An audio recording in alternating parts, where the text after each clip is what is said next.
AxeView here. This is Tim. Welcome back to another episode of Axe Ed, where we inform you a little bit about personal finance. It's a personal hobby of mine, and I see a fundamental lack of education in our traditional school systems on the topic. But it's so important to each and every one of us to learn how to properly build the wealth in our lives. Now, I'm not a personal financial advisor, so this is all personal opinion, but I do have a degree in economics and I've worked in the finance industry for a few years now, so I know a little bit about the basics of growing your wealth. Now, one of the best places to start is where you should put your money. So often I see people only have a checking account or a savings account and nothing else. This is not the way you want to be properly building your wealth over time. Now, the steps I lay out here are my personal opinion of which steps to take in what order, but there is a method to the madness, and I'll explain each of those reasons as we go through. So these steps are for every little bit of extra money you have laying around at the end of the month after you've spent everything that you need to, all of your necessities are paid for, and you want to put some savings away. Step 1. If you work somewhere where your employer offers you a 401k match, you take that first and foremost. A match is when an employer agrees to match your contribution into a retirement account, sometimes up to 100% on 5% of your salary or some other combination. But that is free money that you would never get again if you don't take it. So make sure you take it because that's a 100% return on your money.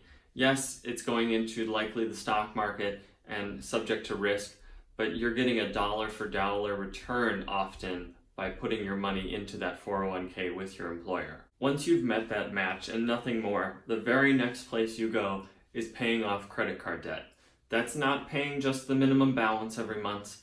That's paying the full balance of all your credit card bills, if it's possible. That's because credit card debt carries interest rates of anywhere from 15 to 25% or even more than that. You're not going to be able to overcome that type of interest with a different type of investment. So you have to pay down that debt because it will increase your credit score and get you to financial wealth quicker. Now, this third step is a place where you will build an emergency fund for yourself. This emergency fund should contain 3 to 6 months of your core living expenses, maybe not to fund going out to bars and restaurants and clubs, but covering the basic necessities.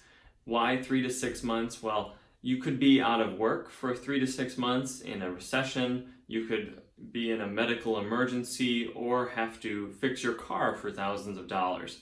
This is just a fund to go into only when you really need to fund something extraordinary that doesn't happen every day and not consistent with your basic necessities or expenses. Compare this to keeping your money in a checking account where there's no interest gained, or just under a mattress or in cash. All those types of saving of money lose value over time because of the nature of inflation. A high interest savings account will at least keep your money up with the cost of living over time.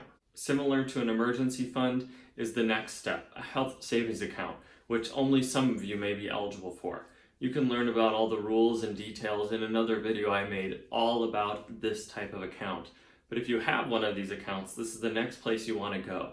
You can contribute here up to $3,500 a year for an individual, and the money never expires. You can hold on to it forever, using it for only medically necessary expenses until retirement, where you can actually take it out as a 401k or another type of retirement account. Now, you can build towards your emergency fund before ever trying to build for the HSA, but the reason I recommend the HSA on top of your emergency fund is because it's a triple tax-free account.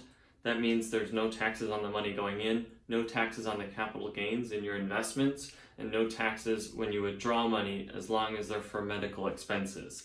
That's why this is such an advantageous account to be a part of if you're eligible. Let's say in a given month you've met your 401k match, you've paid off all your credit card debt, and you have 3 to 6 months of living expenses in your emergency fund, and you've put a little bit towards that annual contribution limit of your HSA if eligible.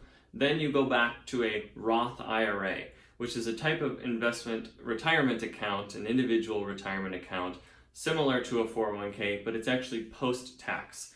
A 401k is typically a pre-tax account, which gives you a tax break when you put the money in, but you pay the taxes in retirement.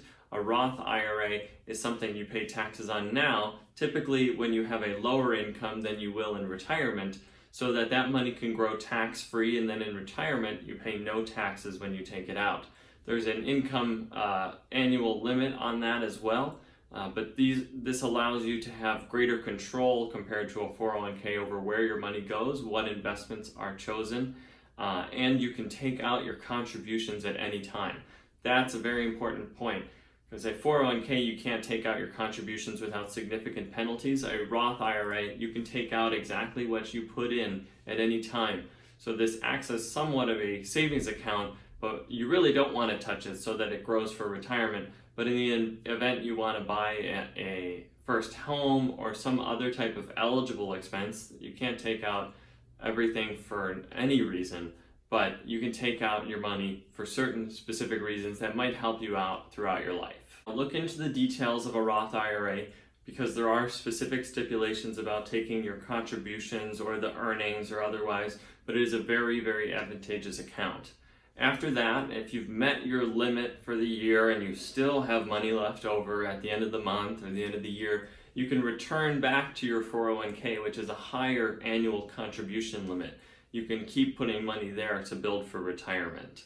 The seventh final step, if you really have any money left over at the end of the month or the end of the year and you want to keep saving, you would want to put that money into a taxable investment account.